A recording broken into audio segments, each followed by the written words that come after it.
Hallelujah, praise the Lord.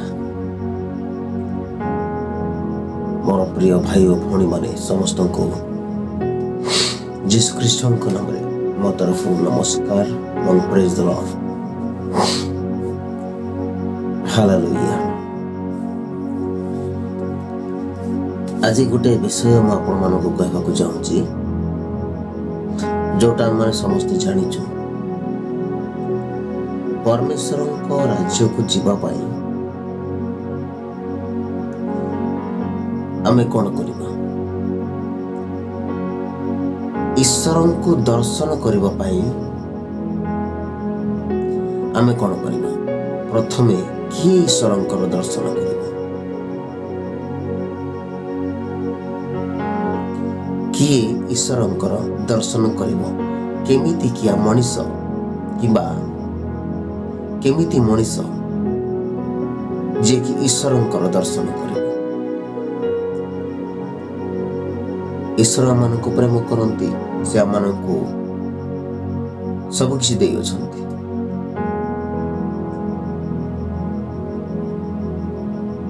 ବୁଦ୍ଧି, ଜ୍ଞାନ, ଚିନ୍ତା କରିବାର ଶକ୍ତି, ବିଚାର କରିବାର ଶକ୍ତି ଏବଂ ଭାବିବାର ଶକ୍ତି, ଶରୀରରେ ବଳ ମଧ୍ୟ ଦେଇଛନ୍ତି। କିନ୍ତୁ ତାହାଙ୍କର ଦର୍ଶନ କରିବା ପାଇଁ ଯେଉଁ ଈଶ୍ୱର ମାନଙ୍କୁ ସୃଷ୍ଟି କରିଅଛନ୍ତି, ଯେଉଁ ସତ୍ୟ ଈଶ୍ୱର ମାନଙ୍କୁ ସୃଷ୍ଟି କରିଅଛନ୍ତି, ତାହାଙ୍କୁ ଆମେ କିପରି ଦର୍ଶନ କରିବା ଏବଂ କିଏ ଦର୍ଶନ କରିବ? ବୁଝି ରଖନ୍ତୁ ପବିତ୍ର ବାକ୍ୟ ମାନଙ୍କୁ କ'ଣ କହେ। ଆସନ୍ତୁ କିଞ୍ଚିତ ସମୟ ଆମେ ପ୍ରାର୍ଥନା କରିବା। ପ୍ରେଜ୍ ଦ ଲର୍ଡ। ବାକ୍ୟକୁ ଯିବା ପୂର୍ବରୁ ଯେତେ ଜଣ ମଧ୍ୟ ଏହି ଭିଡ଼ିଓକୁ ଦେଖୁଛନ୍ତି ସମସ୍ତେ ଚକ୍ଷୁ ବନ୍ଦ କରନ୍ତୁ ଏବଂ ପ୍ରାର୍ଥନା କରିବା। କାହିଁକିନା ପ୍ରାର୍ଥନାରେ ଈଶ୍ୱରଙ୍କର ଶକ୍ତି ଅଛି, ପବିତ୍ର ଆତ୍ମାଙ୍କର ଶକ୍ତି ଅଛି।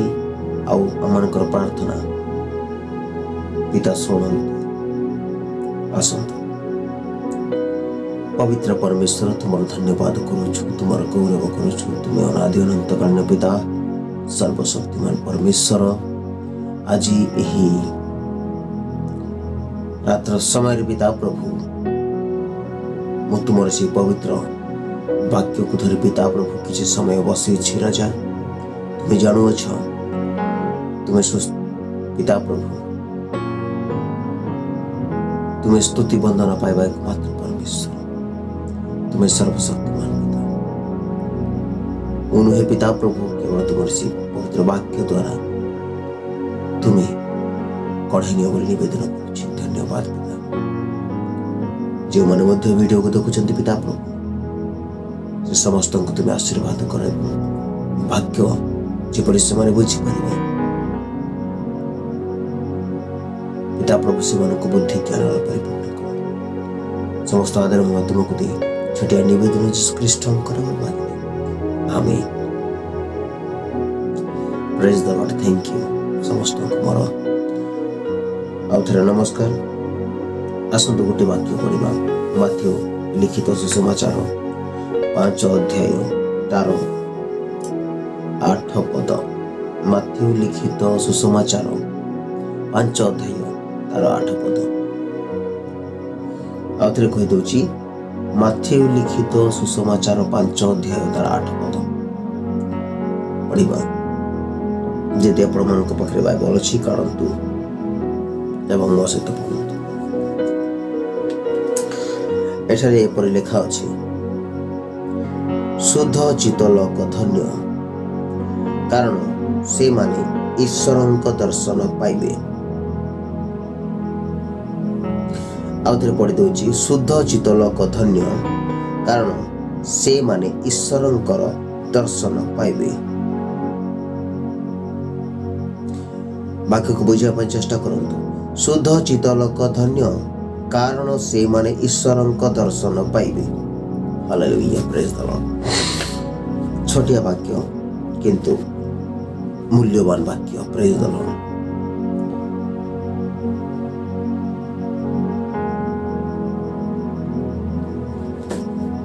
ପ୍ରେଜ୍ ଦ ଲର୍ଡ। ବାକ୍ୟ ଆମେ ଅନେକ ଲୋକମାନେ ଅଛୁ, କ'ଣ ଖୋଜି ବୋଲୁଛୁ ପୃଥିବୀରେ ଥାଇକି? ଅନେକ ଲୋକ ଖୋଜି ବୋଲନ୍ତି, କ'ଣ ଖୋଜି ବୋଲନ୍ତି? ପୃଥିବୀରେ ଥାଇକି ସ୍ୱର୍ଗକୁ ଯିବା ପାଇଁ ଇଚ୍ଛା ଶକ୍ତି ଜାତ ହୁଏ। ମୁଁ ମଲେ ଏମିତି ହେଇକି ଯିବି, ସେମିତି ହେଇକି ଯିବି, ସେ ସ୍ୱର୍ଗକୁ ଯିବି। ଅନେକ ସ୍ୱର୍ଗ ନାହିଁ, କେବଳ ଗୋଟିଏ ସ୍ୱର୍ଗ ଏବଂ ଗୋଟିଏ ନର୍କ ଅଛି। ଆଉ ଯଦି ଆମ୍ଭେମାନେ ପ୍ରକୃତରେ ସ୍ୱର୍ଗରେ କିଏ ଅଛି? ସ୍ୱର୍ଗରେ ପିତା ପରମେଶ୍ୱର ଅଛନ୍ତି, ଯିଏକି ଅନାଦି ଅନନ୍ତ କାଳ ପର୍ଯ୍ୟନ୍ତ ଜୀବିତ ଅଟନ୍ତି। ଆଲଫା ଓ ଓମେଗା ସତ୍ୟ ପରମେଶ୍ୱର ଅଟନ୍ତି। ସେ ସତ୍ୟ ପରମେଶ୍ୱର ଅଟନ୍ତି। କାହିଁକି? ଯେତେବେଳେ ପୃଥିବୀ ହିଁ ନଥିଲା, ନା ଆକାଶ ମଣ୍ଡଳ ଥିଲା,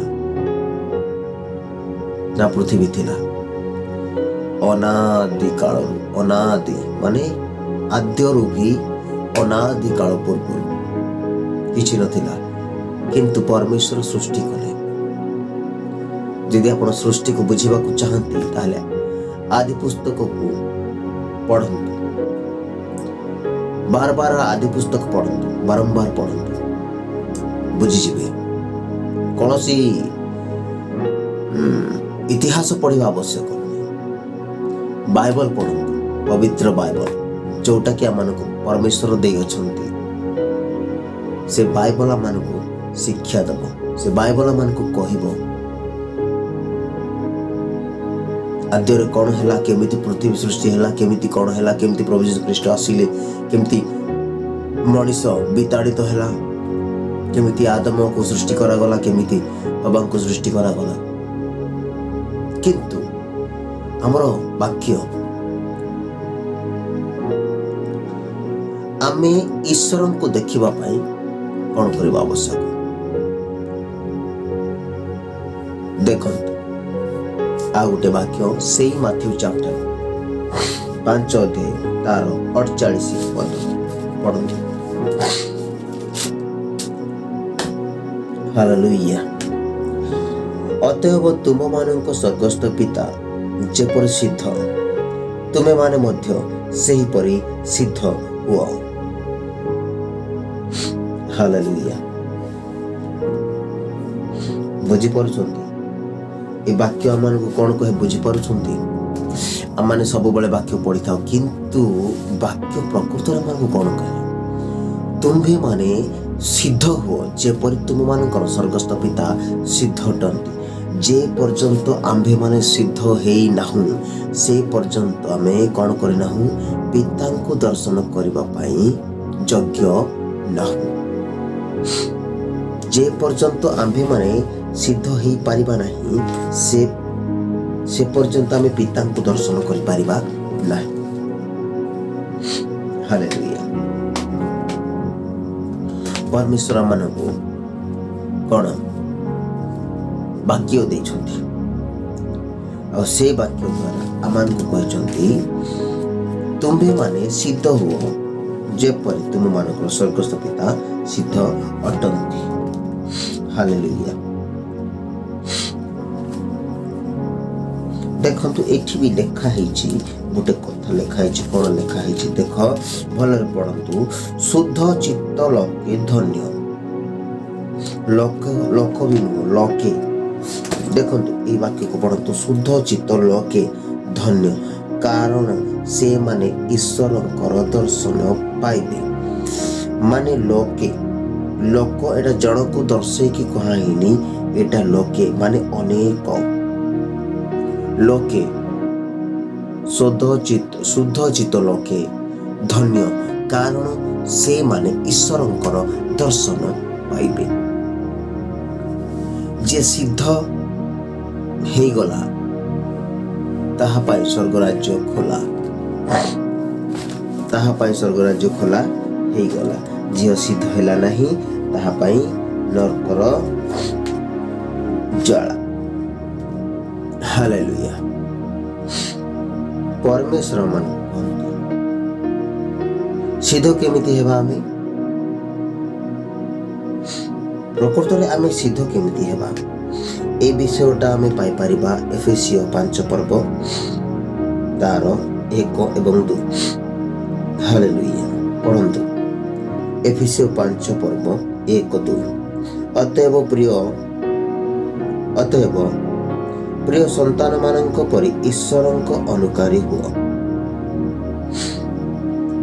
ख्रीष्ट जेपरि तुम मानक प्रेम कले पुणी आंभ मानक निमंते ईश्वरଙ୍କ उद्देश्य सुगंधी नैवेद्य और बलि स्वरूप आपना उत्सर्ग कले सेहीपरि प्रेम रे आचरण कर।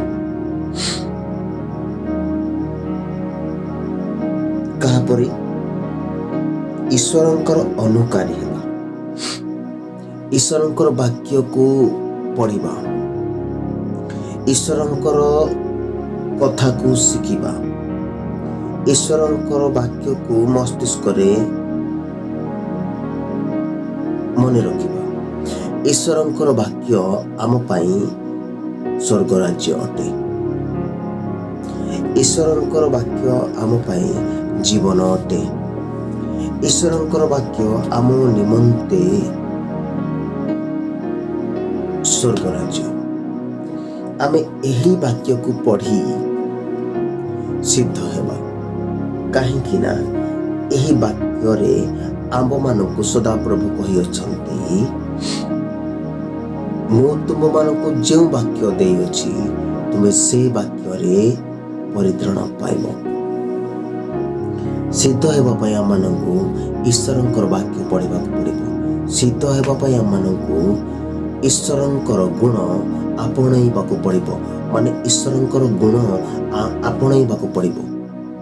आमମାନଙ୍କ शरीରରେ, आमମାନଙ୍କର अंतरात्माରେ, आमମାନଙ୍କର मस्तिष्कରେ, आमମାନଙ୍କର आखिरे, आमମାନଙ୍କର मुखरे सबु जगार ईश्वरଙ୍କର वाक्य, ईश्वरଙ୍କର गौरवमय प्रशंसामय विषय गुड़ाक आम शरीर भितरे, आम चक्षुरे, आम मुखरे, आमर कथारे, आमर वार्तारे, आमर प्रेमरे ईश्वरଙ୍କର प्रेम रहबा दरकार। तेबे जे आमे प्रकृत रे सिद्ध पुरुष हे पारिबा। जे पर्यंत आमे सिद्ध पुरुष हेई नाहु से पर्यंत स्वर्ग राज्य जाई पारिबा नाही किंबा ईश्वरଙ୍କୁ दर्शन करी पारिबा नाही। जो व्यक्ति को एही वाक्यरू किंबा ईश्वरଙ୍କ वाक्यरू संदेह लागुची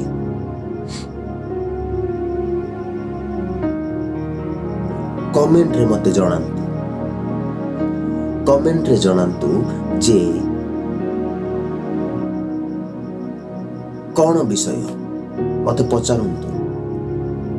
काहेकि ना मु ईश्वरଙ୍କ वाक्यरू अधिक किसी जानिनी किंतु एतिकी जानिची जे पर्यंत आमे सिद्ध हेबा नाही से पर्यंत स्वर्ग राज्य आमर नुहे। जे पर्यंत ख्रीस्टान लोक माने सिद्ध हेबे नाही से पर्यंत ख्रीस्टान लोक मानकर स्वर्ग नुहे। स्वर्ग से मानकर जे माने ईश्वरଙ୍କର गुण को निजर करिसंती, ईश्वरଙ୍କୁ निजर करिसंती, जो माने यीशु ख्रीष्ट को भय करंती, जो माने पिता परमेश्वर को भय करंती, जो माने सैन्याधिपति सदा प्रभु को भय करंती, तांकर वाक्य सुनंती, तांको निज हृदय रखी थांती। आमे सदा बेले क्रिश्चियन क्रिश्चियन क्रिश्चियन कहले केही आमे स्वर्ग राज्य को जाई पारिबु किंबा पारिबा नाही।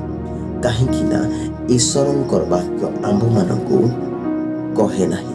प्रभु यीशु कहले जो माने मते प्रभु प्रभु बोली डाकंती सत किंतु समस्ते स्वर्ग राज्य को जिबे नाही। डायरेक्ट मना कर देछि परमेश्वर। डायरेक्ट प्रभु यीशु ख्रीष्ट डायरेक्ट मना कर देछि। जेतेबेले प्रभु यीशु ख्रीष्ट 10 जन कोष्टी को कहले जाओ जाओ तुम लोक मान को देखाओ ସେମାନେ ଚାଲି ଚାଲି ଭଲ ହେଇଗଲେ ଆଉ ଜଣେ ହିଁ ଯୀଶୁଙ୍କ ପାଖକୁ ଆସିଲା। ଯେତେବେଳେ ପ୍ରଭୁ ଯୀଶୁ ଗୋଟେ କାହାଣୀ କହିଲା ବେଳେ ରାଜା ଯେତେବେଳେ ନିଜ ଲୋକମାନଙ୍କୁ ଭୋଜିକୁ ନିମନ୍ତ୍ରଣ କଲା ଆଉ ଯେତେବେଳେ ନିଜ ଲୋକମାନେ ଆସିଲେ ନାହିଁ ସେ ରାସ୍ତା କଡ଼ ଇଆଡ଼ ସିଆଡ଼ ଏଣେ ତେଣେ ସମସ୍ତଙ୍କୁ ସେ ଭରିଗଲା। ତ ବର୍ତ୍ତମାନ ଆପଣମାନେ ଚିନ୍ତା କରନ୍ତୁ କିଏ ଯିବ ସ୍ୱର୍ଗରାଜ୍ୟ କାହାର ହେବ? ପବିତ୍ର ଆତ୍ମା ଆମମାନଙ୍କୁ କଣ କହେ? ପବିତ୍ର ପରମେଶ୍ୱର ପରମେଶ୍ୱର ସିଦ୍ଧ ଅଟନ୍ତି ଆଉ ସିଦ୍ଧ ମଣିଷକୁ କିମ୍ବା ସିଦ୍ଧ ପରମେଶ୍ୱରଙ୍କୁ ଦେଖିବା ପାଇଁ, ସିଦ୍ଧ ପୁରୁଷକୁ କିମ୍ବା ସିଦ୍ଧ ମଣିଷକୁ ଦେଖିବା ପାଇଁ, ସିଦ୍ଧ ପରମେଶ୍ୱରଙ୍କୁ ଦେଖିବା ପାଇଁ ଆମକୁ ସିଦ୍ଧ ହେବାକୁ ପଡ଼ିବ। ସିଦ୍ଧ ମାନେ ବୁଝିପାରୁଛନ୍ତି? ଏକଦମ ଲାଇଟ୍। କାହିଁକି ନା ପରମେଶ୍ୱରଙ୍କ ପାଖରେ ଗୋଟେ ଦାଗ ବି ନାହିଁ। ପ୍ରେଜ୍ ଦ ଲର୍ଡ। ଆପଣମାନେ ବୁଝିପାରୁଥିବେ କାହିଁକି ନା ପରମେଶ୍ୱର ଆମମାନଙ୍କୁ ଅତିରିକ୍ତ ପ୍ରେମ କରନ୍ତି, ଅତି ଅଧିକ ପ୍ରେମ କରନ୍ତି। ଆଜି ପର୍ଯ୍ୟନ୍ତ ପରମେଶ୍ୱର ଆମମାନଙ୍କୁ ଅନୁଗ୍ରହର ସମୟ ଦେଇଛନ୍ତି, ପରିବର୍ତ୍ତନ ହେବା ପାଇଁ ସମୟକୁ ରଖିଛନ୍ତି। ଆଉ କିଛି ସମୟ ପରେ ଏ ସମୟ ଆମେ ପାଇବା ନାହିଁ, ପରିବର୍ତ୍ତନର ସମୟ ଜମା ମିଳିବ ନାହିଁ।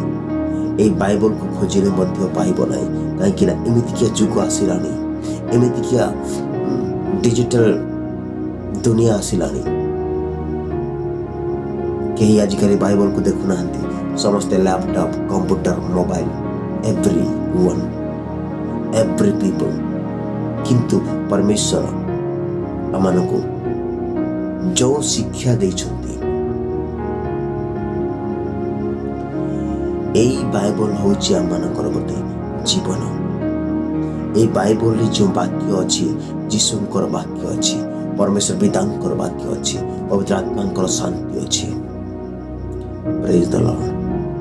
ଆପଣ ବୁଝିବାକୁ ଚେଷ୍ଟା କରନ୍ତୁ ସ୍ୱର୍ଗରାଜ୍ୟ ଯିବ କିଏ? କେବଳ ଦୁଇଟା ପଦ ମୁଁ ପଢ଼ିଛି, ଗୋଟେ ମାଥ୍ୟୁ 5:8 ଏବଂ 5:48। ବାରବାର ପଢ଼ନ୍ତୁ, ସମ୍ପୂର୍ଣ୍ଣ ବାଇବଲ ପଢ଼ନ୍ତୁ। କେବଳ ସିଦ୍ଧ ପୁରୁଷମାନେ ହିଁ ସ୍ୱର୍ଗରାଜ୍ୟରେ ଯିବେ। ଇସ୍ରାଏଲ ଲୋକମାନେ ଯେତେବେଳେ ବନ୍ଦୀରେ ଥିଲେ, ପରମେଶ୍ୱର ସେମାନଙ୍କୁ ଦୁଗ୍ଧ ପ୍ରବାହିତ ଦେଶକୁ ନେବା ପାଇଁ ବାହାର କରିକି ନେଇ ଆସିଲେ। କିନ୍ତୁ ସେମାନେ 40 ଦିନର ବାଟ 40 ବର୍ଷ ଲଗେଇଦେଲେ। କାହିଁକି? ପରମେଶ୍ୱର ସେମାନଙ୍କୁ ସିଦ୍ଧ କରିବା ପାଇଁ ଚେଷ୍ଟା କଲେ। ପବିତ୍ର